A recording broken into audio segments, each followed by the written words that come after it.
আবৃত্তি করছি নীরেন্দ্রনাথ চক্রবর্তী রচিত অমলকান্তি। অমলকান্তি আমার বন্ধু। স্কুলে আমরা একসঙ্গে পড়তাম।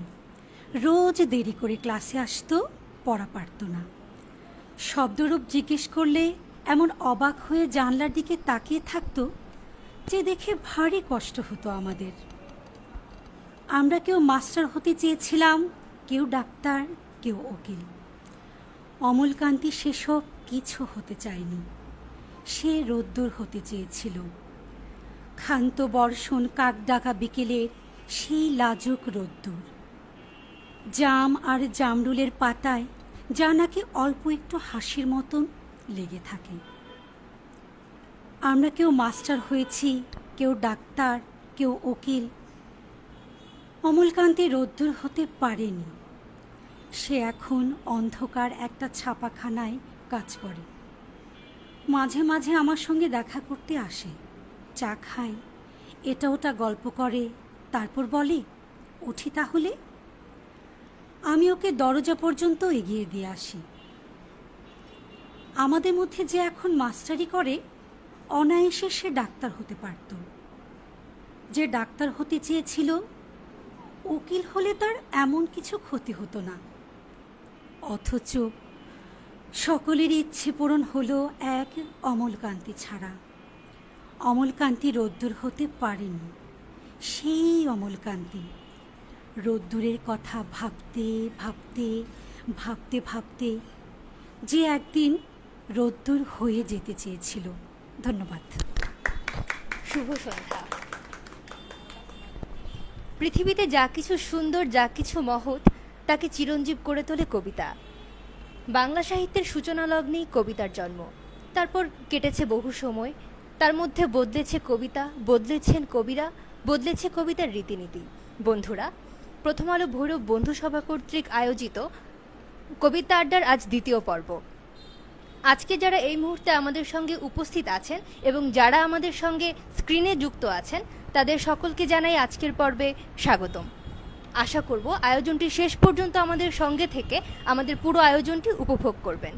আজকে আমাদের সঙ্গে আছেন আমাদের সম্মানিত উপদেষ্টা জনাব সুমন মোল্লা আঙ্কেল, আমাদের সম্মানিত উপদেষ্টা জনাব লুবনা হক ম্যাম, আমাদের সাবেক সাধারণ সম্পাদক নয়ন আহমেদ অর্পণ ভাই, আমাদের বর্তমান সাধারণ সম্পাদক সিজাতুল রশিদ পিয়াল ভাই, আমাদের সাবেক পাঠাগার সম্পাদক আফরাজামান প্রপা আপু, আমাদের কবিতা আড্ডা আয়োজনের আহ্বায়ক জনাব অর্ণব সাহা তুর্য ভাই, আদরের মেধা,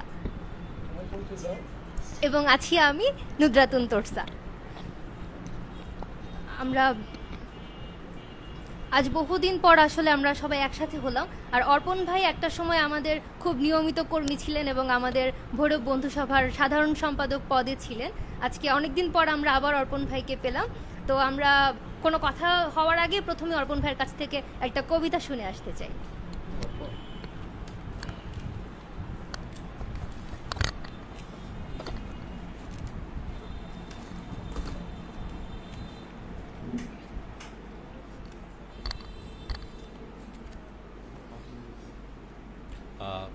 ধন্যবাদ তোরসা। তোরসার উপস্থাপন চমৎকার। আবৃত্তি করছি লতিফুল ইসলাম শিবলির প্যারিসের চিঠি।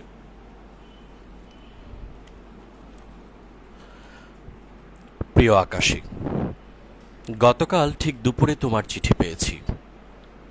খামের উপর নাম ঠিকানা পড়েই চিনতে পেরেছি তোমার হাতের লেখা। ঠিকানা পেলে কিভাবে লেখনি? কতদিন পর ঢাকার চিঠি, তাও তোমার হাতের লেখা।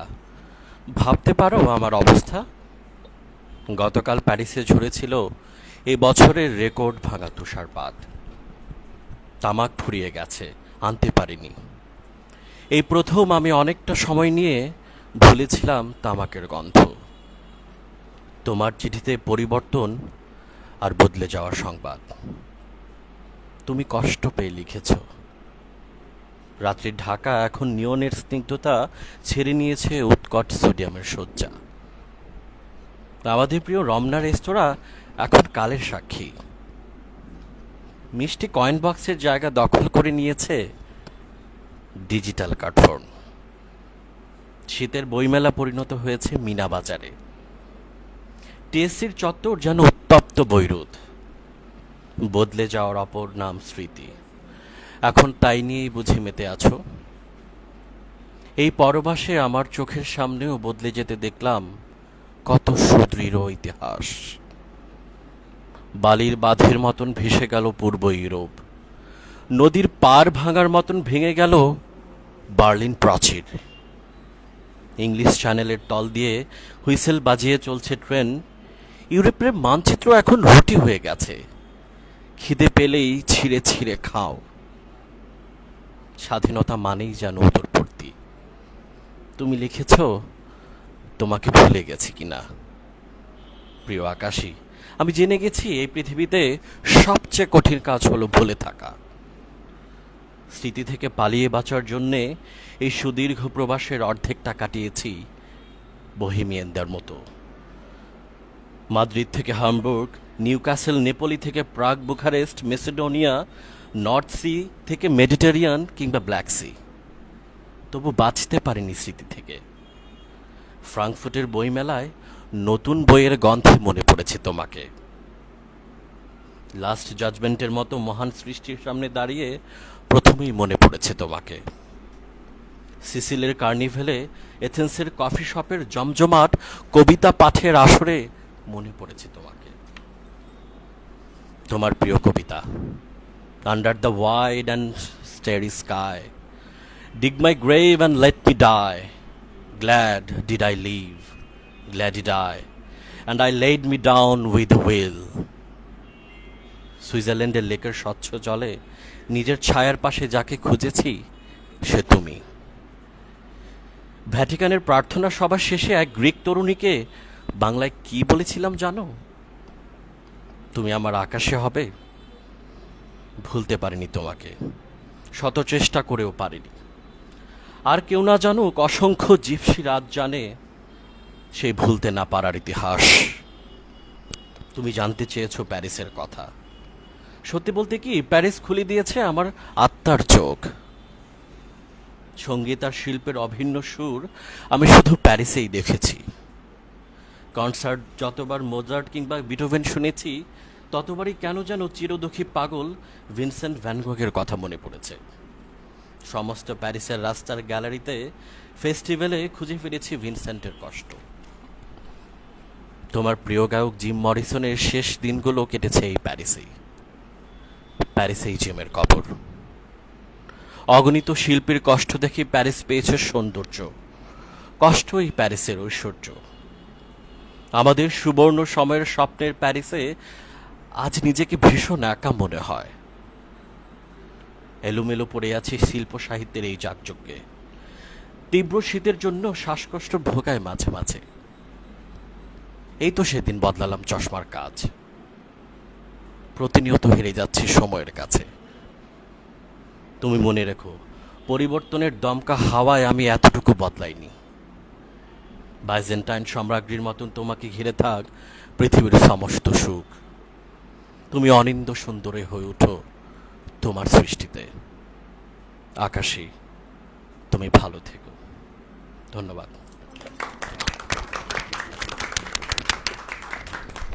অসংখ্য ধন্যবাদ অর্পণ ভাইকে। আমি অনেকদিন পর আসলে অর্পণ ভাইয়ের কবিতা শুনলাম, কি অসাধারণ আবৃত্তি। এবার আসলে আমি অর্পণ ভাইয়ের কাছে আমার একটা ছোট্ট প্রশ্ন ছিল। অর্পণ ভাই যে আবৃত্তিটি করলেন তার পুরোটা জুড়েই ছিল হচ্ছে একটা পত্র। অর্পণ ভাইয়ের কাছে আমার প্রশ্ন যে একসময় পত্র তো আমাদের দৈনন্দিন জীবনের একটা অংশ ছিল। শুধুমাত্র যে দৈনন্দিন জীবনের অংশ তা না, আমাদের বাংলা সাহিত্যেরও একটা গুরুত্বপূর্ণ বিষয় ছিল এই পত্র। কিন্তু এখন যে এই পত্রের জায়গা দখল করে নিচ্ছে বিভিন্ন অনলাইন অ্যাপস, যেমন মেসেঞ্জার, তারপর SMS, ইমেইল, এই যে তার জন্য বাংলা সাহিত্য ঠিক কতখানি ক্ষতিগ্রস্ত হচ্ছে বলে আপনি মনে করেন? কঠিন প্রশ্ন, বাট এখানে চিঠি আর মেসেঞ্জারের কথা বলা হয়েছে। আমি যদি চিঠি ও মেসেঞ্জারকে আলাদা করি,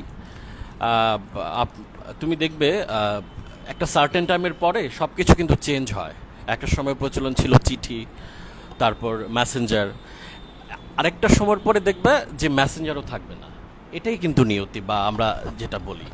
তবে চিঠির বিষয়টা যদি বলতে হয়, আমি চিঠিকে এগিয়ে রাখবো, কারণ চিঠিতে একটা বিষয় আছে, কিন্তু সেটা আমি যদি কাউকে চিঠি লিখি, হ্যাঁ, তো চিঠি পাওয়ার আগ পর্যন্ত যে আমার যে অনুভূতিটা বা আমার আরেকজনের প্রতি যে আবেদনটা, এই মানে চিঠি হাতে পৌঁছানোর আগ পর্যন্ত এই বিষয়টা আসলে মেসেঞ্জারে কিন্তু পাওয়া যায় না।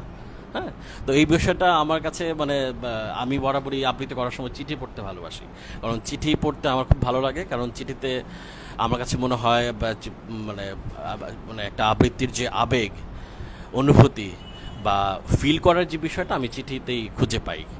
তো আমি মনে করি যে চিঠির ওই বিষয়টা আমার কাছে খুব আলাদা করেছে আর কি আচ্ছা, এই বিষয়টা। মানে আমার কাছে মনে হলো যে তোরসা শুরুতে একটা মানে এত শানিত একটি প্রশ্ন অর্পণের কাছে রাখলো, আমিও একটু লোভ সামলাতে পারছি না এটার সাথে যুক্ত হওয়ার ব্যাপারে। চিঠিটা আসলে মানে চিঠিটাতে একটা অপেক্ষা ছিল, চিঠির সাথে একটা অপেক্ষার একটা সম্পর্ক আছে। চিঠি এক সময় আমার বাংলাদেশের প্রেক্ষাপটে যদি বলি, কোনো একটা চিঠি, গ্রামের কোনো মানুষ যে চিঠি দিতে হতো তাকে কয়েক কিলোমিটার হেঁটে ডাক পোস্টে গিয়ে চিঠিটা ফেলতে হতো।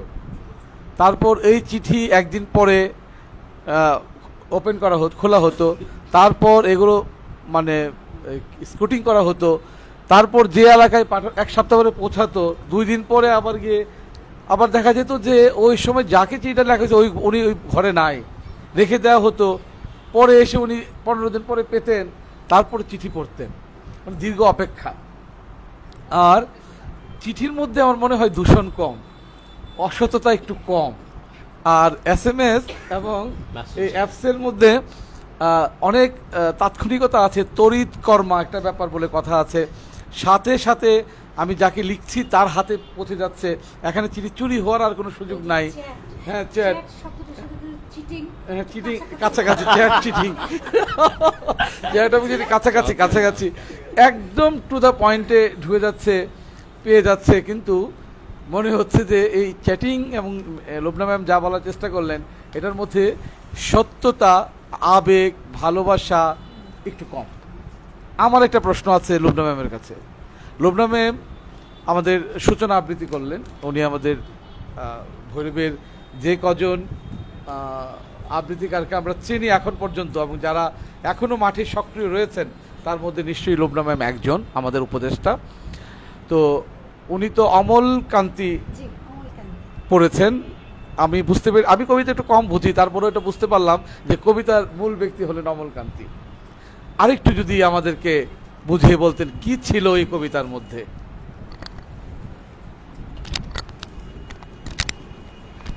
আসলে আমাদের সকলের জীবনেই তো বন্ধু রয়েছে, কিন্তু স্কুল সহপাঠীদের সম্পর্কে আমরা যখন ভাবি অন্যরকম একটা আবেগ কাজ করে। আমার বোধহয় সবার ক্ষেত্রে, শুধু আমার ক্ষেত্রে না, পরবর্তী জীবনে অনেক বন্ধু সবার হয়, কিন্তু স্কুল সহপাঠীদের একটা অন্যরকম একটা আবেগ সবার মধ্যে কাজ করে। তো কবি নীরেন্দ্রনাথ চক্রবর্তী সেই আবেগটিকে ভর করেই বা পুঁজি করেই এই কবিতাটি লিখেছেন অমল কান্তি। আর এটা একটা চরম বাস্তবতা যে সহপাঠীরা সকলেই কিন্তু সফল হতে পারে না জীবনে। তো কবি সব সহপাঠীদের মধ্যে যেই সহপাঠী সফল হতে পারেনি তার সম্পর্কে স্মৃতি রোমন্থন করেছেন, একটু ব্যথার সুরে মনে হয় আমার। আমরা ধরতে পেরেছি, তারপরে ভাবলাম যে আপনি যেটা আবৃত্তি করেছেন নিশ্চয়ই আপনার কাছে ব্যাপারটা অন্যরকম, আমরা আরেকটু স্পষ্ট করতে চাই। ধন্যবাদ লুবনা হক ম্যামকে। এ পর্যায়ে আমরা আরেকটি কবিতা শুনে আসি। এ পর্যায়ে আমি যাব আমাদের ছোট্ট বন্ধু মেধার কাছে। মেধা, আজকে আমরা তোমার কাছ থেকে কি কবিতা শুনছি?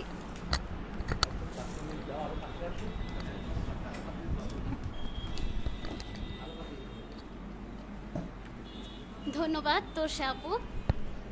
আজকে আমি আমার পছন্দের একটা কবিতা আবৃত্তি করব, যে শুভ দাশগুপ্তের মেঘ বলল কবিতাটি। মেঘ বলল যাবি অনেক দূরের গেরুয়া নদী, অনেক দূরের একলা পাহাড়, অনেক দূরের গহন সেবন, গেলেই দেখতে পাবি। যাবি? জানলা দিয়ে মুখ ঝুঁকিয়ে বলল সে মেঘ, যাবি আমার সঙ্গে যাবি? দিন ফুরিয়ে রাত গনাবে, রাত্রি গিয়ে সকাল হবে, নীল আকাশে উড়বে পাখি, গেলেই দেখতে পাবি। যাবে? শ্রাবণ মাসের একলা দুপুর। মেঘ বলল, যাবি? আমার সঙ্গে যাবি? কেমন করে যাবো রে মেঘ, কেমন করে যাব? নিয়ম বাঁধা জীবন আমার, নিয়ম ঘেরা এধার ওধার। কেমন করে নিয়ম ভেঙে এ জীবন হারাবো? কেমন করে যাব রে মেঘ, কেমন করে যাব? মেঘ বলল, দূরের মাঠে বৃষ্টি হয়ে চল, সবুজ পাতায় পাতায় ভালোবাসা হয়ে চল। শান্ত নদীর বুকে আনবো জলোচ্ছ্বাসের প্রেম। ইচ্ছে মতন বৃষ্টি হয়ে ভাঙবো, ভেঙে পড়বো। এই মেয়ে, তুই যাবি? আমার সঙ্গে যাবি? যাব না মেঘ, পারবো না রে যেতে। আমার আছে কাজের বাঁধন, কাজেই থাকি মেতে। কেবল যখন ঘুমিয়ে পড়ি তখন আমি যাই, সীমার বাঁধন ডিঙ্গিয়ে দৌড়ে এক ছুটে পালাই। তখন আমি যাই, স্বপ্নে আমার গেরুয়া নদী, স্বপ্নে আমার সুনীল আকাশ, স্বপ্নে আমার দূরের পাহাড়, সব কিছুকে পাই। তখন আমি যাই।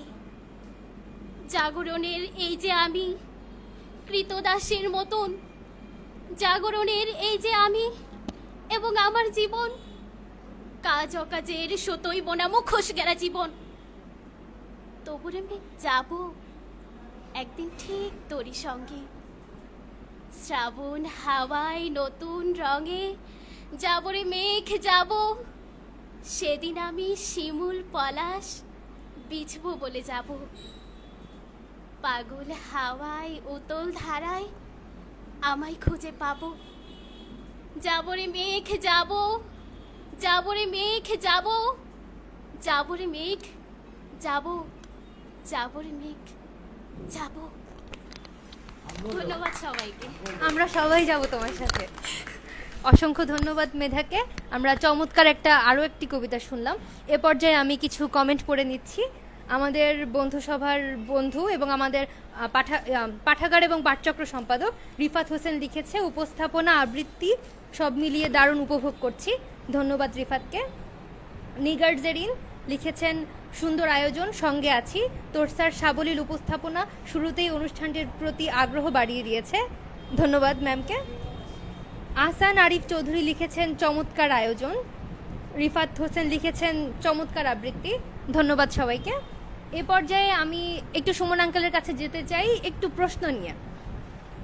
আঙ্কেলের কাছে আমার প্রশ্ন, এই যে অনলাইনে বর্তমানে আমরা দেখি যে কবিতার চর্চা হচ্ছে ইউটিউবে কিংবা আরও বিভিন্নভাবে ফেসবুকে, এই যে মানে সংস্কৃতি চর্চায় এই যে প্রযুক্তির প্রভাব, এটা নিয়ে আপনি কি মনে করেন? এটা কতখানি ক্ষতিকর কিংবা পজিটিভ বা নেগেটিভ, কেমন এটা? না, প্রযুক্তিটা তো ধরো এখন চরম বাস্তবতা। প্রযুক্তি ছাড়া আমাদের আধুনিক জীবনযাপন অনেকটাই কঠিন। তবে কিছু কিছু ক্ষেত্রে প্রযুক্তি, কোনো কোনো মাধ্যমে প্রযুক্তি একটু বেমানান লাগে। যেমন আবৃত্তির ক্ষেত্রে প্রযুক্তির চেয়ে যদি ধরো আমরা এখন হয়তো দেখি, খেয়াল করি যে অনেক আবৃত্তিকাররা হয়তো সুযোগ পাচ্ছে না, কোনো ওরকম মঞ্চ নেই আবৃত্তি করার মতো, অনেক শ্রোতা নেই, তারপরে আয়োজন সংশ্লিষ্টরাও এর সঙ্গে এই ধরনের আবৃত্তির আয়োজন করতে ঝুঁকি নিচ্ছে না। তখন একজন আবৃত্তিকার কিন্তু মধ্যে একটা ক্ষুধা তৈরি হয় যে আমি আমার আবৃত্তিটা আমি আমার নিজের জন্য করলেও আমি আমার বন্ধুদের কাছে শেয়ার করতে চাই।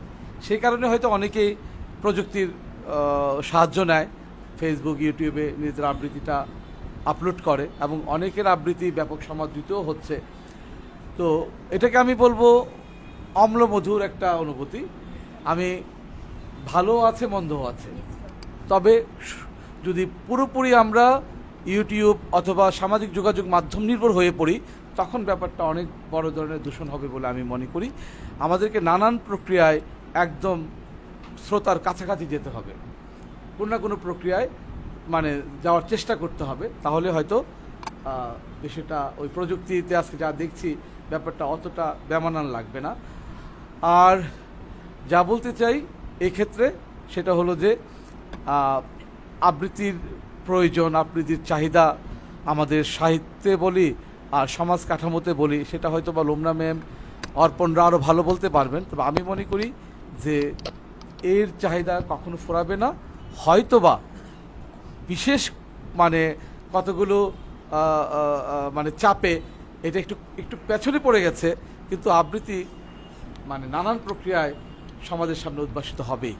ধন্যবাদ আমার আরো তোরসা। একটা প্রশ্ন ছিল, এই যে একটা সময় আবৃত্তির খুব ভালো একটা সময় ছিল, কিন্তু বর্তমানে আমরা দেখি যে আবৃত্তির চর্চা হলেও তা কিছুটা মানে কমে এসেছে। আমরা কি করে আবার সেই আগের সময়টাকে ফিরে পেতে পারি? আচ্ছা, কমে এসেছে কিনা সেটা একদম মানে প্রশ্নাতীত, তবে আমাদের সাংগঠনিক প্রক্রিয়ায় শিক্ষার জায়গাটা অনেকটা কমে গেছে। কারণ হলো ভৈরবে আবৃত্তি এক সময় আমরা তোমার প্রথম পর্বে আমরা আলোচনা করেছিলাম, ভৈরবে দুটি আবৃত্তি সংগঠন বেশ সক্রিয় ছিল, স্পর্শ আবৃত্তি পরিষদ এবং ভৈরব আবৃত্তি পরিষদ। এর মাধ্যমে অন্তত পক্ষে 100 জন ছেলে মেয়ে ইনস্ট্যান্ট শিক্ষাসহ ফোকাস করার সুযোগ পেত। এবং এ থেকে বেশ আজকে লোমনা ম্যাম, আমি আমার জানা মতে উনি ভৈরব আবৃত্তি পরিষদ থেকে উঠে আসা একজন মানুষ। তো সুতরাং এখন যারা আবৃত্তি করছে তারা নানানভাবে ওই রকম সংগঠনগুলোতে যুক্ত ছিল।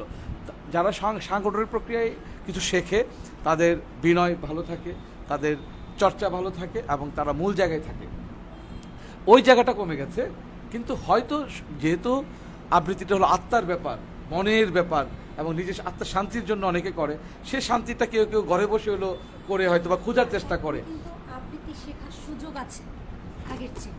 এই যে বললেন না প্রযুক্তি, প্রযুক্তির তো সুফল আছে কুফলও আছে।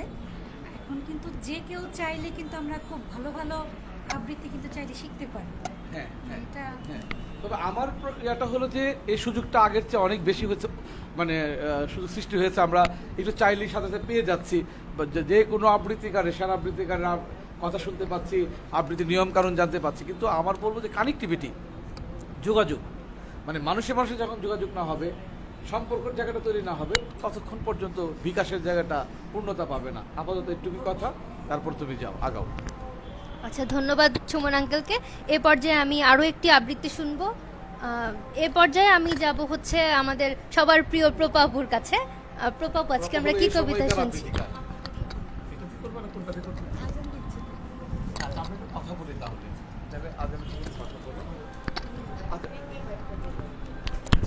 আচ্ছা, আমরা তাহলে আরও কিছু আলোচনা করি কবিতা নিয়ে।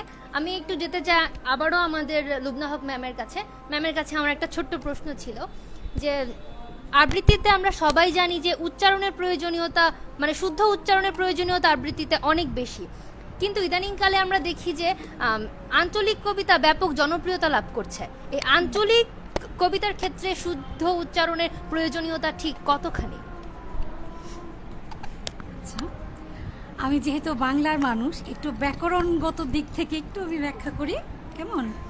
আমরা তো জানি ভাষা দু প্রকার, সকলেই আমরা এটা জানি, মৌখিক ভাষা, লিখিত ভাষা।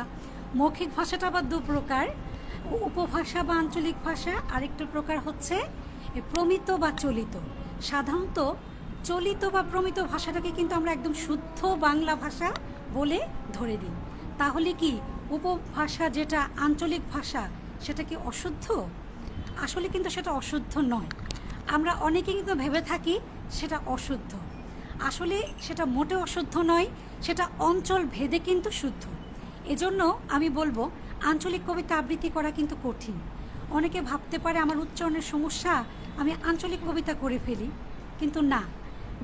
যে এলাকার আঞ্চলিক কবিতা আবৃত্তি করছে বা করতে যাচ্ছে, তাকে সেই এলাকার যে আঞ্চলিক ভাষাটা সেটাকে কিন্তু পুরোপুরি অনুসরণ করে তারপরে আবৃত্তিটা করা উচিত, তাহলে এটা হবে একটা শুদ্ধ আবৃত্তি।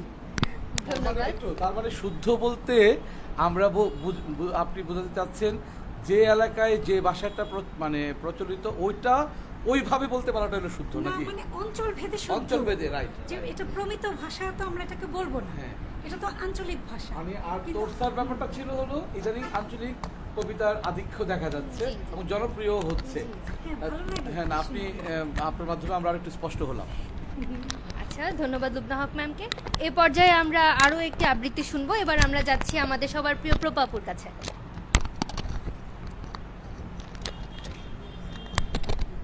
ধন্যবাদ তোরসাকে। আবৃত্তি করছি ভাস্কর চৌধুরী রচিত আমার বন্ধু নিরঞ্জন কবিতাটি।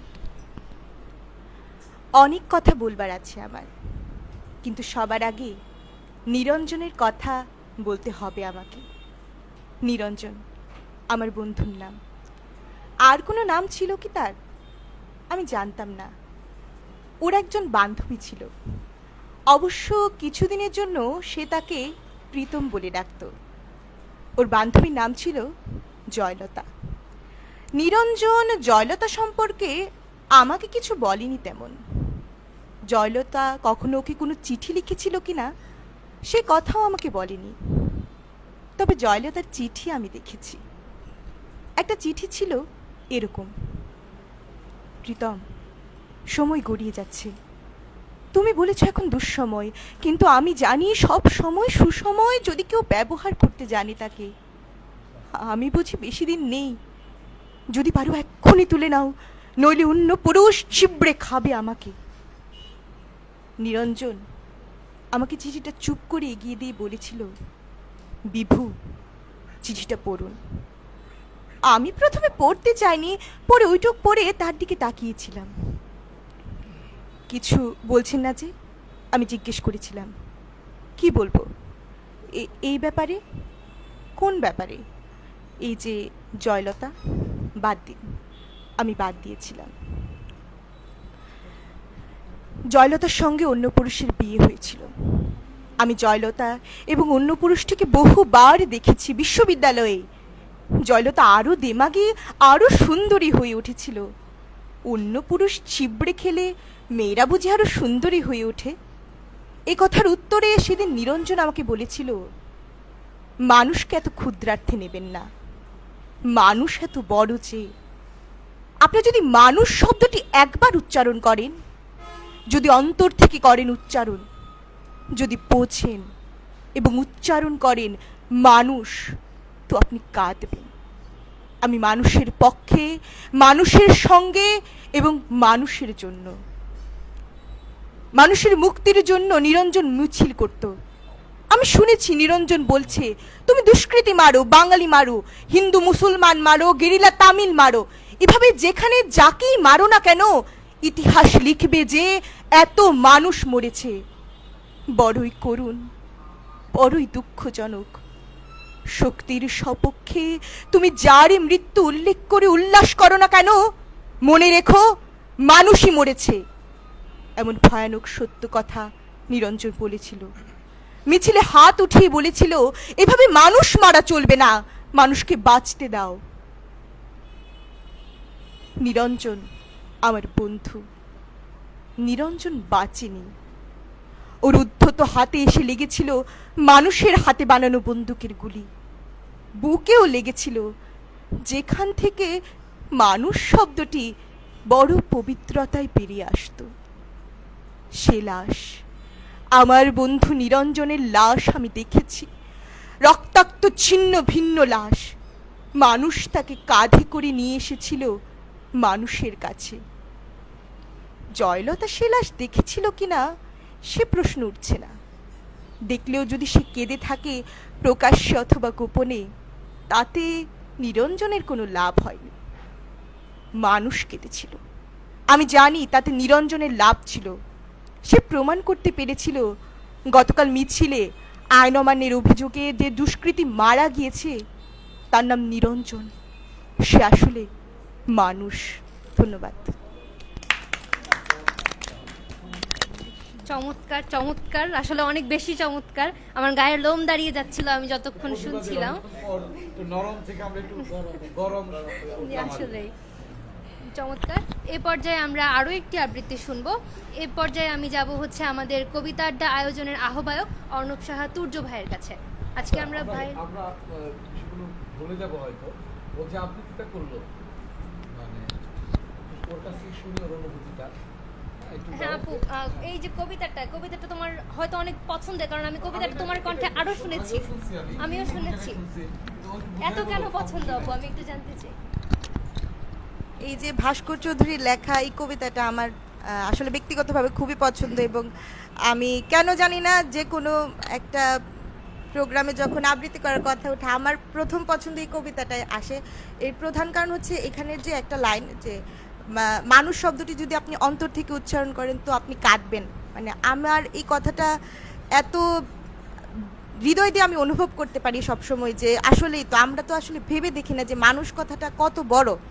এখানে নিরঞ্জনের মাধ্যমে আসলে খুবই বুঝাতে চেয়েছেন যে সে মানবতা বাদটাকে এমন জায়গায় নিয়ে গিয়েছিল যে যখন তার প্রেমিকাও তাকে ছেড়ে চলে যাচ্ছে এবং অন্য পুরুষের সাথে সে সুখে আছে এবং তার বন্ধু যখন তাকে বলছে এই কথাটা, তখন সে তার বন্ধুকে বলেছে যে মানুষকে এত ক্ষুদ্রাতে আপনি নিবেন না, কারণ মানুষ আসলে অনেক বড় একটা কোনো কিছু। এখানে এসব তুচ্ছ বিষয়কে দিয়ে মানুষকে আসলে বিবেচনা করবে না। একটা ছোট কাজ দিয়ে আমরা একটা মানুষের পুরো জীবনটাকে আমরা আসলে বিবেচনা করতে পারি না, মাপতে পারি না। যে এই কথাটাই আমাকে এই কবিতাটা বারবার বুঝিয়ে দেয়, শিখিয়ে দেয়। এই জন্য কবিতাটা আসলে আমার খুব পছন্দ আর কি। আবৃত্তি করে এরকম আর কারা কারা আছে? আমার সাথে প্রাণে আবৃত্তি করে শুধুমাত্র ফেসবুকে আপলোড করার জন্য আবৃত্তিকে পছন্দ করে এরকম কতজন আছে? এখন যতদূর আমার মনে পড়ছে এই যে তোরসা আমার সামনে বসে আছে, তোরসা খুব ভালো আবৃত্তি করে আগে থেকেই। আমার বন্ধু জান্নাতুল প্রীতি, বন্ধু সবার, সে আবৃত্তি করে ভালো। মুবাশিরা প্রীতি আছে আমার বন্ধু, সেও ভালো আবৃত্তি করে। আমার বন্ধু আছে আরেকজন মারুফ আহমেদ সিয়াম, লিপি ম্যাডামের ছেলে, সেও অনেক ভালো আবৃত্তিকার জানা মতে। শানিন আছে ছোট বোন, সেও ভালো আবৃত্তি করে। তো মানে এই নামগুলো আমার মাথায় আসছে আসলে। তার মানে আবৃত্তিকার আছে কিন্তু। হ্যাঁ হ্যাঁ আছে আছে। অনেকে আছে। প্ল্যাটফর্ম দিতে পারলে আবৃত্তি জায়গাটা কিন্তু বড় হতে পারে। আবারও Right. তো একটু মেধার কাছে দাও, মেধা তো মানে গায়কের সাথে আমাদের কিছু চাইছিল। তো মেধা তুমি বলো। মেধা তোমার কাছে আমার মানে ব্যক্তিগতভাবে জানতে চাওয়া সেটা হলো যে না আবৃত্তিতে কিভাবে আসলা এবং মানে এত সুন্দর করে আবৃত্তি করলা, কোত্থেকে শেখা? এটা কি ধরো স্বশিক্ষিত না অন্য কারো মাধ্যমে তালিম নেওয়া? একটু যদি স্পষ্ট করতে আর কি। আবৃত্তি আমার ভালো লাগে, তবে শুরুটা হয়েছিল আমার বোনের কাছ থেকে। আমাদের বন্ধুসভার জেন্ডার বিষয়ক সম্পাদক জান্নাতুল মিশু আপুর থেকে। আপু আগে স্কুলে আবৃত্তি করতো, আমি দেখতাম, শুনতাম, ভালো লাগতো। তবে আমার উচ্চারণ তেমন ভালো ছিল না, এই জন্য আমি সাহস করতে পারিনি কখনো। তবে বন্ধু সবাই এসে মানে আমার একটা সাহস বৃদ্ধি পাইছে, আমি এটা বলবো যে সব ক্ষেত্রেই আমার সাহসটা বৃদ্ধি পাইছে। এরপর মানে জড়তাটা আমার কেটে গেছে। যেমন এই যে বার্ষিক সাধারণ সভা হয়েছিল আমাদের এই যে সামনে গত বার্ষিক সাধারণ সভায় আমি এই যে আজকে প্রথম যে আবৃত্তিটি করলাম মেঘ বলল কবিতাটি, এটা আমার আগে থেকে অনেক পছন্দের কবিতা, এই জন্য এটাই আমি ওইখানে আবৃত্তি করেছিলাম আর ওইটা থেকে আমি সাহস পেয়েছি। এখন মানে আমি শিখতে চাই। বন্ধু সবাই আছে। হ্যাঁ হ্যাঁ, বন্ধু সভা আমার আবৃত্তির সাথে জড়িত আছে। আচ্ছা, উর্দু কি করবে? উর্দু কি স্বরচিত কবিতা শুনবো আজকে ভাইয়ের কাছ থেকে আমরা। কাছে নিয়ে নিও, একটু কাছে আসো। ধন্যবাদ তোরসাকে আমাকে একটি সুযোগ করে দেওয়ার জন্য এত গণ্যমান্য ব্যক্তিদের মাঝখানে। কবিতা আবৃত্তি আমি রেগুলার করি না, তবুও একটু চেষ্টা আমার আছে, একটা আফসোস যে আমি কিন্তু কবিতা খুব আবৃত্তিটা ভালো ভালো কবিতা লিখে, আমি একটু বলে দিই। ডিস্টেন্স লিখতে পারে আর কি। তো আজকে একটু দুঃসাহস করি। আবৃত্তি করছি স্বরচিত কবিতা এক যুগ পর। নিশি যখন ফুরাবে, আমার কান্না যখন ফুরাবে, ভালোবাসার উদাসীনতায় আমায় তখন তুমি হারাবে। তোমার হয়তো কষ্ট হবে না, মনে পড়বে না আর স্মৃতিগুলো, হয়তো তুমি ফেলে দেবে আমার দেয়া সব ফুলগুলো। গভীর রাতে হয়তো এখন আমায় আর মনে করবে না, কেমন আছে হয়তো কখনো ফোন করে আর বলবে না। তুমি আমার অভ্যাস ছিলে, প্রয়োজন ছিলে না কখনোই, প্রয়োজন তো তবু ফুরিয়ে যায়, অভ্যাস যায় না কখনোই। আজও যখন রাত হয় আধার নামে এই শহরে, তোমার কথা ভেবে আমি ঘুমাতে যাই শেষ ভোরে। আজ এক যুগ প্রায় দেখি না তোমায়, কোথায় কেমন আছো? 12 বছরে একদিনও কি আমায় কোথাও খুঁজেছো? এক যুগ পর দেখছি তোমায়, নেই আজ কোনো অভিযোগ, নেই কোনো জড়তা। কেমন আছো তুমি? ওহ, এখন তো তুমি মিসেস সুচিস্মিতা। ধন্যবাদ।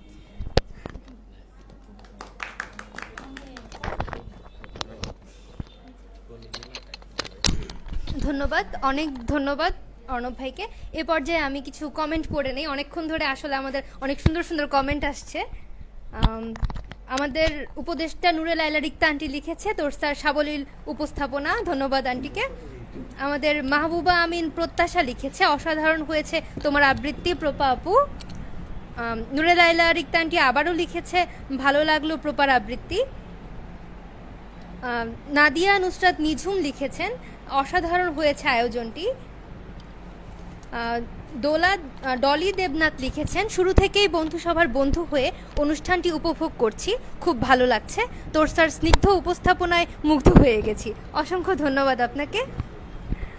আমাদের ময়মনসিংহ বন্ধু সভার সাধারণ সম্পাদক লিখেছেন ভৈরব বন্ধু সভার প্রতিটি আড্ডার আসরই খুব চমৎকার ও প্রাণবন্ত হয়, বিস্তর ভালোবাসা ভৈরব বন্ধু সভা টিমের জন্য।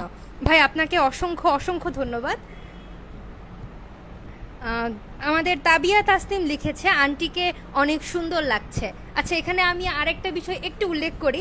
আমাদের এই তাবিয়া তাসনিম এবছর ঢাকা বিশ্ববিদ্যালয় ভর্তি পরীক্ষায় খ ইউনিটে 2য় স্থান অধিকার করেছে, তার জন্য একটা করতালি হবে।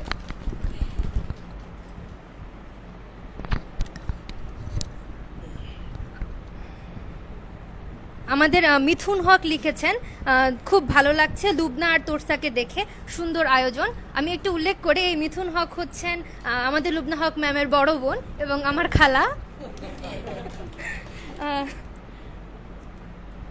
আচ্ছা, অনেক তো কমেন্ট হলো, এবার আমরা আরও একটু আলোচনায় যাই। আমি একটু যাব প্রথমে অর্পণ ভাইয়ের কাছে, আবারও আমি অর্পণ ভাইয়ের কাছে যেতে চাই।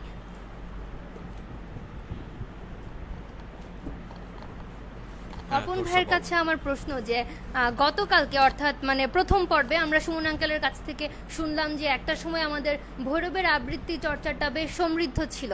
আমরা দুটি আবৃত্তি সংগঠনের নামও জেনেছি, স্পর্শ আবৃত্তি পরিষদ এবং ভৈরব আবৃত্তি পরিষদ। আর তারপর এখন চলছে আমাদের, আমরা আরেকটা জেনারেশনে আছি, আমি প্রপা আপু, শানীন, প্রপা আপু অনেকগুলো নাম বললো একটু আগে। অর্পণ ভাই হচ্ছে তার মাঝামাঝি অবস্থায় আছে। আমি একটু অর্পণ ভাইয়ের কাছে জানতে চাই অর্পণ ভাইয়ের সময়কার আবৃত্তি চর্চা সম্পর্কে, আপনার কিভাবে আবৃত্তিতে আসা এবং ওই সময় আমাদের ভৈরবের আবৃত্তির অবস্থাটা ঠিক কেমন ছিল? আমি যদি বলতে চাই, আমি একদম ছোট্ট করে বলবো, সেটা হচ্ছে সুমন ভাই যেটা বলেছে যে ভৈরব আবৃত্তি পরিষদ এবং স্পর্শের কথা বলেছে, তো তখনকার একটা সময় ছিল, এখনকার একটা সময়, দুই ইরা, হ্যাঁ, দুই যুগ। তো মাঝখানে আমাদের সময় বা আমি যেটা, আমাদের আবৃত্তি চর্চার যে একটা জায়গা ছিল, আমি যেটা পেতাম পার্সোনালি, সেটা হচ্ছে ভৈরব বইমেলা পরিষদের একটা নির্বাচিত আবৃত্তিকারদের একটা আয়োজন হয় সেখানে। তো আমি আসলে আমাদের মানে ওই সুযোগটা কিন্তু খুব কম ছিল বলা চলে। বিভিন্ন আয়োজন হতো, ওই আয়োজনে কবিতার যদি সুযোগ থাকতো তাহলে করা হতো, আর আদারওয়াইজ সেটা ভৈরব বইমেলা পরিষদের একটা শেষ দিনও হয় বা আগেও হয়। তো ওইটাতেই আসলে একটা সুযোগ ছিল। আর একটা হচ্ছে বিশ্ববিদ্যালয় ছাত্র সংসদেও বইমেলা পরিষদের পাশাপাশি এখন তারা নির্বাচিত আবৃত্তিকারদের নিয়ে আবৃত্তি করা হয়। ওই দুইটা জায়গায় আমি মনে করি আমরা আসলে সুযোগটা পেতাম, এবং ওখানে আসলে আবৃত্তি মেলে ধরার যে জায়গাটা বা সুযোগটা, এই সুযোগটা আসলে মানে কেউ মিস করতে চায় না আমি মনে করি, এবং আমি মিস করতে চাইতাম না। আমি কাজের সুবাদে হয়তো ভৈরবে নেই এখন, বাট ওই ভৈরব বইমেলা পরিষদের যে ওই সময়ের যে মানে আয়োজনটা, ওটা আমি শত চেষ্টা করে আমি থাকার জন্য চেষ্টা করতাম যে অ্যাটলিস্ট আবৃত্তি করার সুযোগটা সেখানে আছে, এবং আমি সেই সুযোগটা অ্যাভেল করতে চাই। ওইটাই আর কি। ধন্যবাদ অর্পণ ভাইকে। আমি বইমেলাতেই অর্পণের কবিতা আবৃত্তি প্রথম শুনেছি, চমৎকার লেগেছিল। অসংখ্য ধন্যবাদ অর্পণ ভাইকে। অর্পণ ভাই বেশ গুছিয়ে, বেশ ছোট্ট করে মানে বিশাল একটা কথা খুব সুন্দর করে বলে দিলেন আমাদেরকে। এ পর্যায়ে আমরা আরও একটি আবৃত্তি শুনবো। এবার আমরা যাব আমাদের বন্ধু মেধার কাছে, আমরা আরও একটি কবিতা শুনবো।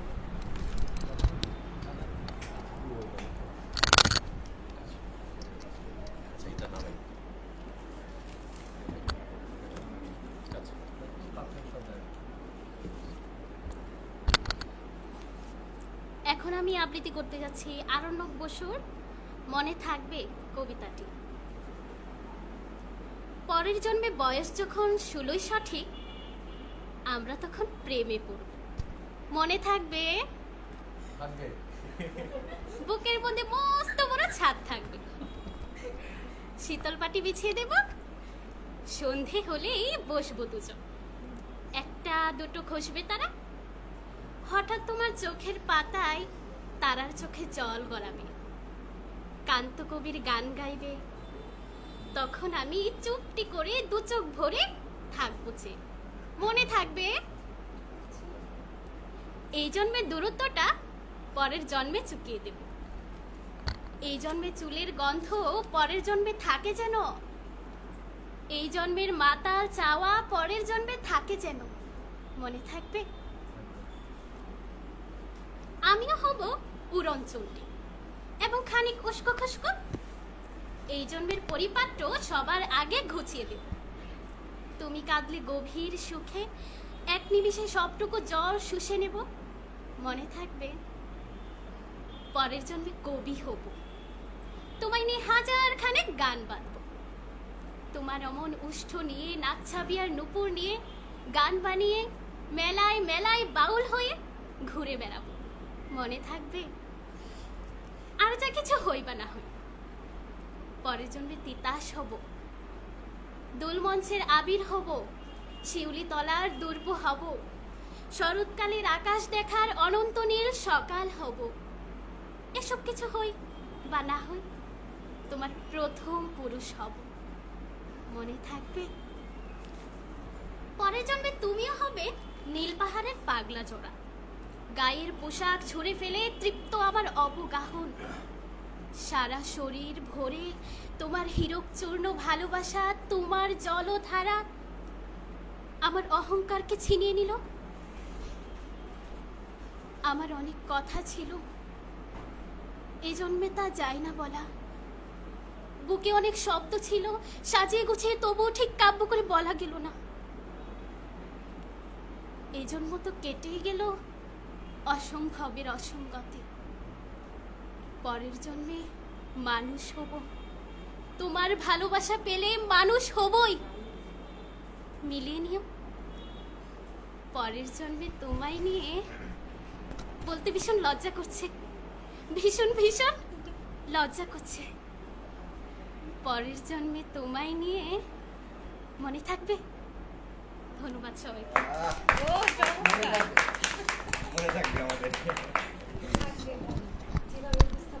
ধন্যবাদ মেধাকে, অসংখ্য ধন্যবাদ। আমাদের আসলেই মনে থাকবে, মেধার এই আবৃত্তি আমাদের অনেক দিন পর্যন্ত মনে থাকবে, এতটা চমৎকার ছিল। এবার মেধার কাছে আমার একটা ছোট্ট প্রশ্ন ছিল, এই যে তুমি বেশ কিছুদিন ধরে আবৃত্তি করো, আমরা দেখি যে বর্তমানে যারা আবৃত্তি করে অনেকের আবৃত্তি চর্চাটাই হয় হচ্ছে যে প্রতিযোগিতা নির্ভর, কেউ কেউ প্রতিযোগিতা নির্ভর হয়ে করে, কেউ কেউ আবার একান্ত যে কবিতাকে ভালোবাসি, কবিতা আবৃত্তি করতে ভালো লাগে এজন্য করি। তোমার ক্ষেত্রে কোনটা? আমার হলো প্রতিযোগিতামূলক না, আমারটা হলো ভালো লাগা থেকে এসেছে। আমি কবিতা পছন্দ করি, বিশেষ করে বিভিন্ন কাহিনী নির্ভর যে কবিতাগুলো আছে সেগুলো আমার বিশেষভাবে পছন্দ, তাই আমি সেইগুলো আবৃত্তি করার চেষ্টা করি, আর শিখতেছি, আমি এখনো আরও শিখতে চাই। হ্যাঁ, মেধার অনেক গুণ, মেধার স্বাক্ষর তো আমরা দেখেছি, এখন নতুন করে মেধার আবৃত্তি দিয়ে একটা আশা করি ভবিষ্যতে আমরা মেধাকে একজন আবৃত্তিকার হিসেবে পাবো। এ পর্যায়ে আমি একটু যাব, আরও একটি কবিতা শুনবো আমরা। এবার আমরা আবৃত্তি শুনবো প্রপাপুর কাছ থেকে। ধন্যবাদ তোরসাকে। এই পর্যায়ে আমি আবৃত্তি করতে চাচ্ছি কবি সুবোধ সরকার রচিত আমি কৃষ্ণকলি মাহাতো কবিতাটি। আমি কৃষ্ণকলি মাহাতো, MA PhD। আমার গা অমাবস্যা, আমার চুল মেষ পালকের ফাল্গুন, আমার পেট সাঁওতাল পরগনা, আমার দুটো ঠাই, একটা বাঁকুড়া একটা পুরুলিয়া। আমি গড়িয়াহাটার মেয়েদের মতো আরশোলা দেখলে ভয়ে পালিয়ে আসি না। বোমায় বাহাতুরে যাওয়া বাবা কতবার আমার বই পড়িয়ে দিয়েছে, কতবার আমার দুঃখী মা বলেছে মেয়েদের বড় হতে নেই। মা, আমি ইউরোপ থেকে মেল পেয়েছি, এই দেখো ইমেল, দলিত সম্মেলনে আমি পেপার পড়তে চলেছি। মা, আমি তোমার কৃষ্ণকলি মাহাতো, MA PhD। আমি যার কাছে PhD করতাম সেই প্রফেসর আমাকে রায়চকে নিয়ে যেতে চাইলেন। আমি বললাম, রায়চক কেন? উনি বললেন, রায়চকে না গেলে PhD পূর্ণ হয় না। আমি বললাম, আমি আপনার ফ্ল্যাটে যেতে পারি? উনি আঁতকে উঠে বললেন, না না, আমার বাড়ি না। আমার পিএইচডি 1 বছর পিছিয়ে গেল। আমি ফোন করলাম, স্যার আমি রায়চকে যাব। হোটেলের ঘরে উনি আমার মুকুটমণি পরে হাত দিলেন, আমার সাঁওতাল পরগনার হুক খুলে ফেললেন, হা হয়ে দেখতে থাকলেন আমার বাঁকুড়া, আমার পুরুলিয়া। আমার 2 অগ্নিগোলকের কাছে মুখ নিয়ে এলেন, তখনই চিৎকার, আগুন আগুন আগুন, আমি পারবো না। আমার প্রফেসর সেদিন আমাকে ফেলে পালিয়ে গেলেন। আমি কৃষ্ণকলি মাহাতো, MA পিএইচডি। কত কষ্ট করে, কত অপমান সহ্য করে, জঙ্গলে রাত জেগে বই পড়ে আমি এখানে এসেছি। কেউ আমাকে জায়গা ছেড়ে দেয়নি, কেউ কাউকে জায়গা ছেড়ে দেয় না, না পুরুলিয়ায় না কলকাতায়। মা, আমি চেকিং করে ভেতরে এলাম। মা, আমি ইমিগ্রেশনে দাঁড়িয়ে বাবাকে দেখি, রেখো, মানুষটার একটা হাত নেই। অফিসার আমার নাম উচ্চারণ করলেন, কৃষ্ণকলি মাহাতো। আমি বিমানের সিঁড়ি দিয়ে উঠছি মা, বিমান সেবিকা আমাকে ম্যাডাম বলল, আমাকে আমার নম্বরে নিয়ে গিয়ে বসালো। আমি সিট বেল্ট বেঁধে ফেললাম। প্লেন রানওয়ে ধরে দৌড়াতে শুরু করেছে। দৌড় দৌড় দৌড়, কি গতি, কি তেজ, কি আওয়াজ! আমার মনে হলো বিমান রানওয়ে ধরে দৌড়াচ্ছে না, দৌড়াচ্ছি আমি আমি আমি আমি কৃষ্ণকলি মাহাতো, MA পিএইচডি। আমি কৃষ্ণকলি মাহাতো। ধন্যবাদ। একদম একদম একদম। এখন বলতো এটা এটা একদম বিশ্লেষণ করতেই হবে। প্রভা প্লিজ প্লিজ, আমরা একদম প্রযুক্তির যুগে চলে আসছি। চিঠি থেকে এই যে কি বলবো, একদম প্রযুক্তির ব্যবহার শুনেছি এবং বাস্তবতা, লড়াই সংগ্রামের ব্যাপারটা বুঝতে পেরেছি। তুমি আরেকটু ক্লিয়ার করো। কৃষ্ণকলি মাহাতো এটা আসলে একটা কাহিনী কবিতা, সুবোধ সরকারের লেখা, যেখানে কৃষ্ণকলি মাহাতোর যে স্ট্রাগলটা, পুরুলিয়া থেকে সে উঠে আসা একটা মেয়ে, সে সেখানে সে বারবার কিন্তু এখানে উল্লেখ করছে, আমরা দেখতে পারি যে MA পিএইচডি। কারণ প্রথমত হচ্ছে সে পুরুলিয়া থেকে আসা এবং সেখানে MA পিএইচডি, হ্যাঁ, জনগোষ্ঠী এক, প্রথমত সে পিছিয়ে পড়া জনগোষ্ঠী, যেখানে MA পিএইচডিটাই একটা বড় বিষয়। তার উপরে সে আবার মেয়ে। তার 2টা স্ট্রাগল হচ্ছে এই কবিতার মাধ্যমে উঠে এসেছে, যে পিছিয়ে পড়া জনগোষ্ঠী কিভাবে সামনে আসাটা একটা স্ট্রাগল ছিল, আবার মেয়ে হিসেবে তার যে ব্যতিক্রমধর্মী যে স্ট্রাগলটা, যে তার প্রফেসর তাকে যে অন্যরকম প্রস্তাব দিল এবং সে সেটা কিভাবে মোকাবেলা করলো, এবং সে প্রথমে যেতে চায়নি, তারপরে তার পিএইচডি আবার 1 বছর পিছিয়ে গেল এবং সে বাধ্য হয়ে যখন আবার ওই পথে গেল, তখন মানে এই পুরা কাহিনীটাই আসলে কৃষ্ণকলি মাহাতোর যে জীবন কাহিনীটা, এটার মাধ্যমে উঠে এসেছে। এবং এই যে বিমানের সেবিকা যখন তাকে ম্যাডাম বললো, এই যে তার যে একটা পুলক, যে একটা আনন্দ, যে আমাকেও ম্যাডাম ডাকতে পারে, আমিও ম্যাডাম ডাকার যোগ্য হতে পারি, মানে এই ব্যাপারটাই আমার এটা আবৃত্তি করার সময় সবসময় গায়ে কাটা দেয়, আসলে অনুপ্রাণিত করে, যে কোনো মেয়েদেরকে অনুপ্রাণিত করবে যে কৃষ্ণকলি মাহাতো। আরেকটা প্রশ্ন, কৃষ্ণকলি মাহাতোরা কি এখন আছে কিনা, আর সেই প্রফেসররাও আছে কিনা? অবশ্যই আছে। আমরা তো আসলে জানি কৃষ্ণকলি মাহাতোরা যুগে যুগে যেমন থাকবে, ঠিক তেমনই যুগে যুগে এমন দুষ্ট লোক থাকবে যারা হচ্ছে আমাদের পায়ে, মেয়েদের পায়ে বেরি দিতে চায়, এবং কৃষ্ণকলি মাহাতোরাও সে বেরি অতিক্রম করে এগিয়ে যাবে। আমি যখন কবিতাটা শুনছিলাম, আমার বারবার করে সমরেশ মজুমদারের 7 কাহনের নায়িকা দীপাবলির কথা মনে পড়ছিল বারবার। আপুর কাছে আমার আরও একটা প্রশ্ন আছে, যে আমাদের সমাজের এখনকার যে মেয়েরা আছে, সবাই যদি এই দীপাবলি কিংবা কৃষ্ণকলি মাহাতোর মতো সাহসিকতাকে নিজের মধ্যে ধারণ করতে পারে, তাহলে কি আমাদের এই মানে এই পুরুষতান্ত্রিক সমাজের এই শেকল থেকে বেরিয়ে আসার কোনো সম্ভাবনা আছে কি? ধন্যবাদ তোরসাকে এত চমৎকার একটি প্রশ্ন করার জন্য। আসলে পুরুষতান্ত্রিকতা এটা তো আসলে একটা মিথ। আমরা যারা আসলে এগিয়ে যেতে চাই, আমরা আসলে প্রথমেই চিন্তা করি যে, আমি পার্সোনালি যেটা চিন্তা করি যে আমরা হচ্ছে তারা যে আমাদেরকে বিভিন্ন জায়গায় যে বাধাগুলো দিচ্ছে, যে বেরিগুলো দিচ্ছে, সেগুলা যাতে দেওয়ার মতো সাহস যাতে না পায়, তো সেই সাহসটা তাদেরকে আমরা কখন দিতে পারবো না, যখন আমরা নিজেরা খুব সাহসী এবং খুব দৃঢ় হয়ে উঠতে পারবো। এই যে যেমন ধরেন ইফটিজিং বা এই জাতীয় সমস্যার যারা সম্মুখীন হয়, এইগুলো অতিক্রম করার একমাত্র যে উপায় সেটাই হচ্ছে দৃঢ় হওয়া এবং সাহসী হওয়া। যৌতুক প্রথা বা এই ধরনের যে ডোমেস্টিক ভায়োলেন্সগুলো মেয়েদের উপর হয়, এইটার একমাত্র সমাধান হচ্ছে দৃঢ় হওয়া, একদম প্রথম সমাধান। তো এইভাবেই কৃষ্ণকলি মাহাতো এবং এই যে দীপাবলিরা যে এগিয়ে গিয়েছে এবং সমস্ত বাধা অতিক্রম করে তারা ঠিকই তাদের লক্ষ্যে পৌঁছেছে, এটার একমাত্র কারণ ছিল তাদের দৃঢ়তা, তাদের কঠোর মন মানসিকতা। তা আমি মনে করি যে এইরকম দৃঢ় মানসিকতা থাকলে আসলে এই বাধাগুলো অতিক্রম করা সম্ভব। ধন্যবাদ প্রপাবকে। আমি এই পর্যায়ে আরও কিছু কমেন্ট করে নেই। গোলাম মোস্তফা লিখেছেন চমৎকার আয়োজন। আমাদের MJ সানি ভাই সেই সুদূর সৌদি আরব থেকে আমাদের সঙ্গে যুক্ত আছেন। আমাদের MJ সানি ভাই যুক্ত আছেন, তিনি লিখেছেন মেধার তুলনা হয় না। অসংখ্য ধন্যবাদ সানি ভাইকে আমাদের সঙ্গে এতটা দূরে থেকেও সবসময় আমাদের সঙ্গে এভাবে যুক্ত থাকার জন্য। মিথুন হক লিখেছেন অসাধারণ প্রপার আবৃত্তি। আমাদের রিফাত হোসেন লিখেছেন মনে থাকবে চমৎকার মেধার আবৃত্তি আমাদের মনে থাকবে। রাকিবুল ইসলাম ভাই লিখেছেন পাবনা বন্ধু সভার পক্ষ থেকে শুভেচ্ছা ও অভিনন্দন ও ঈদ মোবারক। সানজিদা ইসলাম লিখেছেন অর্ণব ভাইয়ের আবৃত্তিটি খুব সুন্দর হয়েছে। ধন্যবাদ সানজিদা ইসলামকে। এ পর্যায়ে আমরা আরও একটি আবৃত্তি শুনে আসি। এ পর্যায়ে আমি আবারও যাব আমাদের অর্পণ ভাইয়ের কাছে আরও একটি কবিতা শুনতে।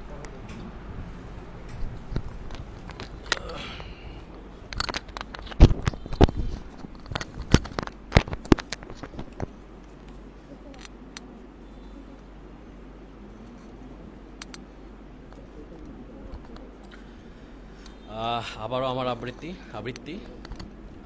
আবৃত্তি আসলে মানুষের ব্যবহার, মানুষের চরিত্র, সমাজ, সংস্কৃতি এগুলো নিয়ে আসলে আবৃত্তি। তো আমিও মানুষের বাইরে নাই। তো আমার এখন যে আবৃত্তি সেটা হচ্ছে সাদাত হোসাইনের মানুষ বড় অভিমানী প্রাণী।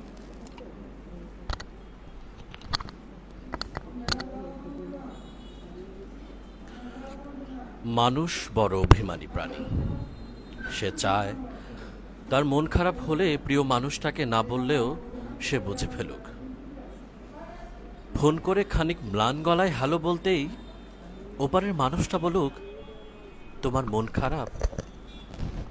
তার এলোমেলো চুল খানিকটা লাল চোখ দেখে বলুক তোমার ঘুম হয়নি রাতে, দুঃস্বপ্ন দেখেছ, টেনশন করছো কিছু নিয়ে। সে চায় মানুষটা বুঝুক কখন শক্ত করে বুকের সাথে চেপে ধরতে হয়, চোখের সামনে আলতো করে ছুঁয়ে বন্ধ করে দিতে হয় চোখের পাতা। সে চায় মানুষটা বুঝুক কখন হাতের মুঠোয় হাত রাখতে হয়, ফিসফিসে বলতে হয় আমি তো আছি, তবে মন খারাপ কেন। সে চায় মাঝরাত্রিরে সে টের পাক পাশের মানুষটা তার মাথার নিচের সরে যাওয়া বালিশটা ঠিক করে দিচ্ছে কিনা। শেষ রাতে যখন খানিকটা হিম নামে তখন জড়িয়ে দিচ্ছে ওম চাদরে। সে চায় তার জন্য মাঝরাত্রিরে কেউ বাড়ি ফেরার অপেক্ষায় থাকুক, মনে রাখুক তার জন্মদিনের কথা, প্রথম দিনের কথা, স্পর্শ ও অনুভূতির কথা। সে চায় তাকে ছুঁয়ে দেখতে গিয়ে কেউ মিথ্যে মিথ্যে অজুহাত বানাক, কেউ কপাল ছুঁয়ে বলুক দেখি দেখি তোমার জ্বর নয় তো। অভিমানে দূরে সরে যেতে চাইতেই কেউ বলুক খানিক ভুল করেছি বলেই দূরে সরে যেতে হবে। তবে এই যে এত ভালোবাসি তাতে আরও কাছে আসা যায় না, আরও কাছে, অনেক বেশি কাছে। মানুষ বড় অভিমানী প্রাণী। তারা দুজনই কেবল ভাবে ওই সবই ওই মানুষটা করুক, অন্য ওই মানুষটা, কিন্তু শেষমেশ করা হয় না কারণই। তাই কাছে আসার রঙিন দিনেরা ক্রমাগত দূরে যাওয়ার ধূসর বিবর্ণ গল্প হয়। মানুষ বড্ড অভিমানী প্রাণী। অভিমানে সে ক্রমশই দূরে চলে যায় আর বুকে পুষে রাখে এক সমুদ্র আক্ষেপ। ধন্যবাদ। চমৎকার আবৃত্তি, অসংখ্য ধন্যবাদ অর্পণ ভাইকে। এ পর্যায়ে আমি একটু যাব আমাদের সাধারণ সম্পাদক পিয়াল ভাইয়ের কাছে। ভাই, মানে একে একে তো আমাদের দুটো পর্ব প্রায় শেষের দিকে, প্রথম পর্ব তো শেষ হয়েছে এবং আজকের পর্বটিও প্রায় শেষের পথেই। তো আমাদের এই কবিতাটা কি এখানেই শেষ, নাকি আমরা আরও কিছু দেখতে পাবো সামনে? ধন্যবাদ তোসরা। প্রথমেই বলি তোমার সঞ্চালনা খুবই সুন্দর হচ্ছে। আর আমি আজকে আছি কবিতাটার দ্বিতীয় পর্বে। আছে আমাদের পাশে সম্মানিত উপদেষ্টা, দুইজন উপদেষ্টা আছে আমাদের পাশে। সুমন ভাই, সাথে আছে আমাদের সবার প্রিয় লুবনা ম্যাম, সেই সাথে আমার প্রিয় বড় ভাই, সাংগঠনিক বড় ভাই যিনি আছেন নয়ন আহমেদ অর্পণ ভাই, যার কাছ থেকে আমার ব্যক্তিগতভাবে সাংগঠনিকভাবে অনেক কিছু শেখার সুযোগ হয়েছে। খুবই সুন্দর একটি আড্ডা হচ্ছে, আজকের আড্ডা জমে উঠেছে। সবচেয়ে বড় কথা, কবিতার মাধ্যমে আমরা আমাদের অভিযোগ, অভিমান, রাগ সব কিছু ফুটিয়ে তুলতে পারি। যেমন আজকের এই আয়োজনটি আমার মেধার কথাই বলতে গেলে মনে থাকবে আজীবন। তোমার প্রশ্নের উত্তর যেটা, আমরা আরেকটি চমক রাখবো ঈদের পরে, অবশ্যই চমক থাকছে। এটা হতে পারে ভৈরবের বিভিন্ন যারা আছে আবৃত্তি নিয়ে যারা কাজ করে তাদেরকে নিয়ে চমক থাকছে একটি, এইটাই বলবো। ধন্যবাদ জানাচ্ছি আজকে যারা আমাদের এই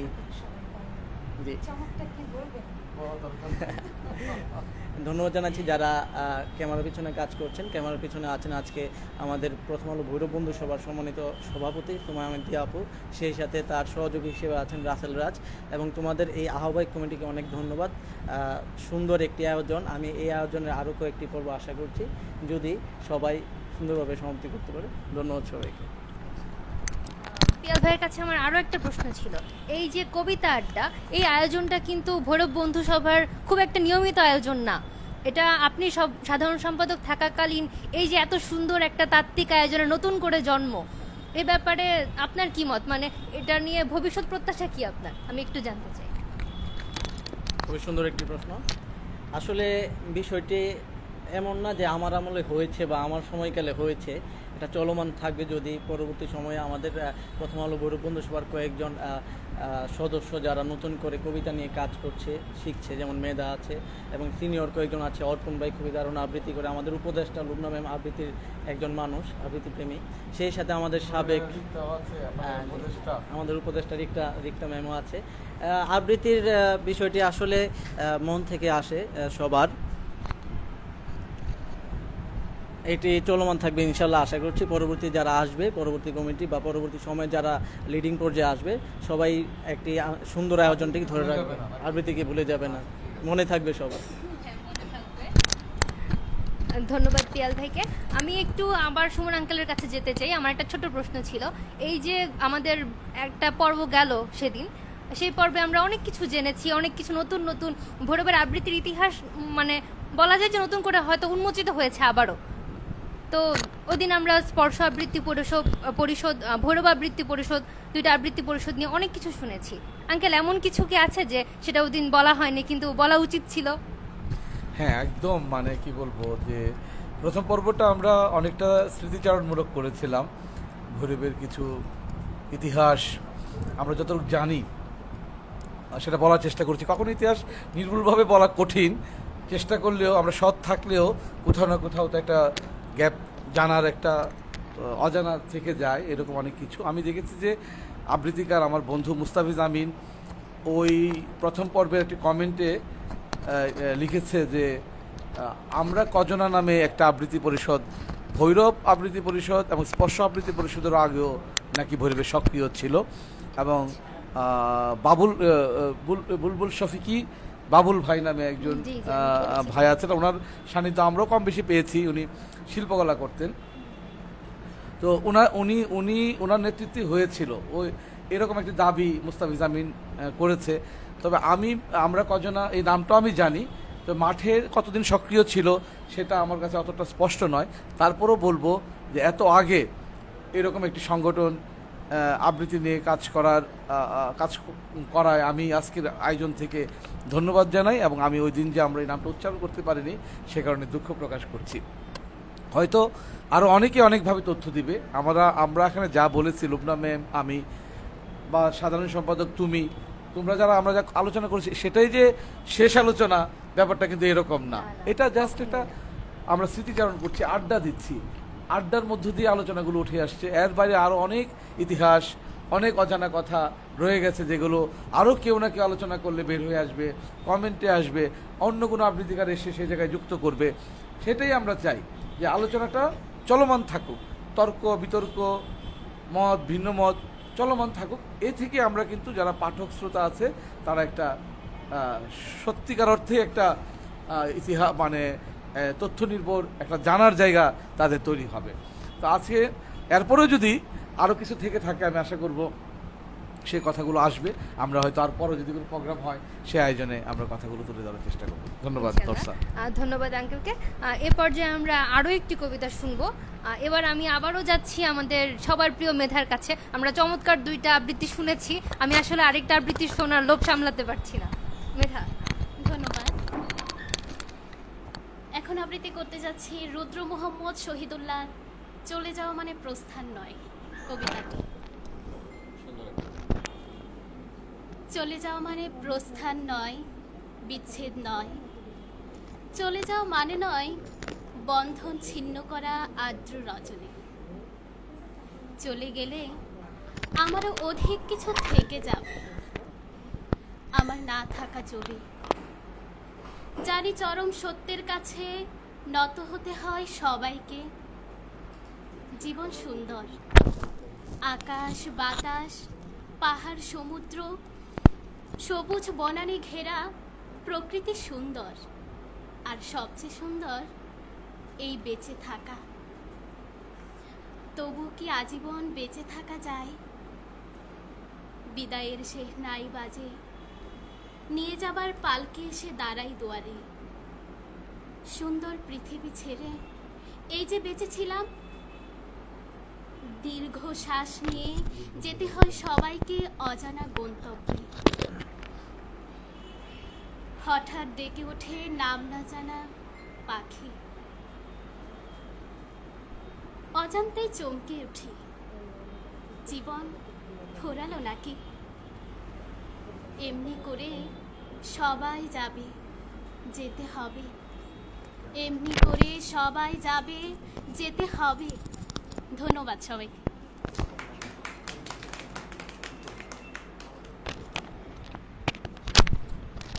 অসংখ্য ধন্যবাদ মেধাকে। আমরা আরও একটি চমৎকার আবৃত্তি শুনলাম। এবার আমি একটু যেতে চাই আমাদের কবিতার। আচ্ছা, আমরা প্রায় আমাদের আয়োজনের শেষ পর্যায়ে চলে এসেছি। আমাদের এই কবিতা আড্ডা আয়োজনের আহ্বায়ক ছিলেন আমাদের অর্ণব সাহা তুর্য ভাই, যুগ্ম আহ্বায়ক ছিলাম আমি নুদরাতুন তোরসা, আমাদের সদস্য সচিব ছিলেন রাসেল রাজ ভাই, যিনি বর্তমানে ক্যামেরার পিছনে আছেন, কাজ করছেন। এছাড়াও আমাদের সাথে ছিল সেলিম রেজা ভাই এবং আমাদের বন্ধু মেধা। এছাড়াও আজকে পেছনে কাজ করছে আমাদের বন্ধু রূপা এবং আরতিদি, রিফাত, মানিক, সানজিদা সহ আরও বন্ধুরা। আমি ধন্যবাদ জানাই আমাদের প্রচার সম্পাদক সানি ভাইকে। মানে এতটা দূর থেকেও যে সানি ভাই তার নিজ কাজ এত সুন্দর করে যাচ্ছেন তার জন্য। আগামী 2 দিন পরেই আসলে আমাদের ঈদুল আজহা, আমরা সবাই সেটা নিয়ে বেশ এক্সাইটেড। যারা এতক্ষণ ধরে আমাদের সঙ্গে যুক্ত ছিলেন লাইভে, আপনাদের সবাইকে জানাই অনেক ধন্যবাদ এবং আপনাদের সবাইকে জানাই অগ্রিম ঈদ মোবারক। এই পর্যায়ে আমরা আরও একটি কবিতার মধ্য দিয়ে আমাদের আয়োজনটি সমাপ্তি করব। আমি এবার আবার চলে যাচ্ছি আমাদের সম্মানিত উপদেষ্টা জনাব লুবনা হক ম্যামের কাছে আরও একটি কবিতা শুনে নিতে।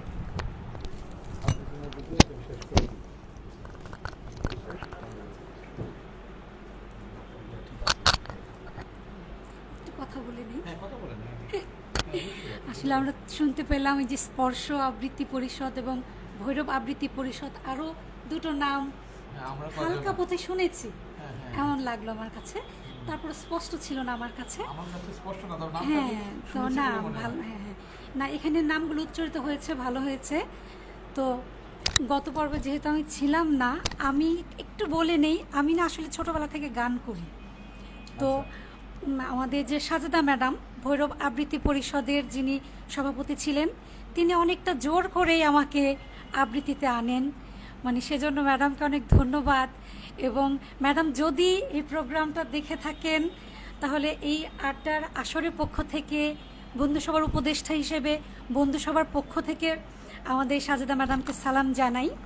আপনার সাথে আমি একটু যুক্ত করি। গতকাল আমরা প্রথম পর্বে আমরা সাজেদা ম্যাডামের নামটি এতটা মানে সম্মানের সাথে উচ্চারণ করেছে, আমরা মনে করি ভৈরবের শিল্প সংস্কৃতি বিকাশে কবিতা ওনার আবৃত্তি না, আমি বিশেষ করে কবিতা আবৃত্তির কথা বললে আমার মনে হয় যে প্রথমেই ম্যাডামের নামটা আসে।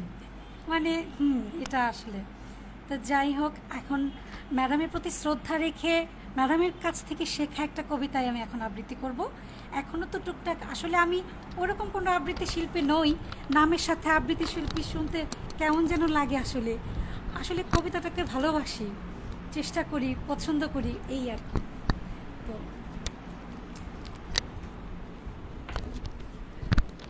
আবৃত্তি করছি সুভাষ মুখোপাধ্যায় রচিত যেতে যেতে।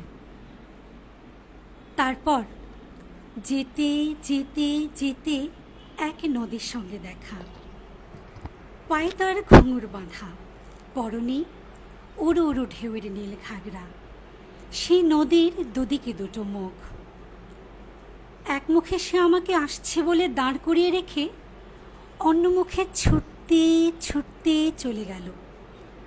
আর যেতে যেতে বুঝিয়ে দিল আমি অমনি করে আসি, অমনি করে যাই। বুঝিয়ে দিল আমি থেকেও নেই, না থেকেও আছি।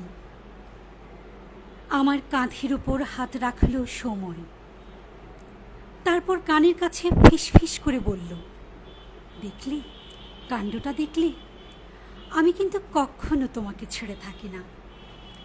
তার কথা শুনে হাতের মুঠোটা খুললাম।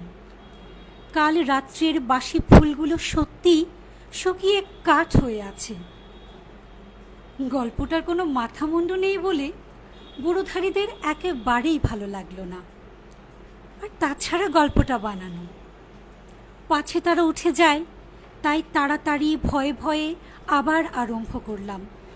তারপর যেতে যেতে যেতে দেখি বনের মধ্যে আলো জ্বালা প্রকাণ্ড এক শহর। সেখানে খাঁ খাঁ করছে বাড়ি, আর সিঁড়িগুলো সব যেন স্বর্গে উঠে গেছে।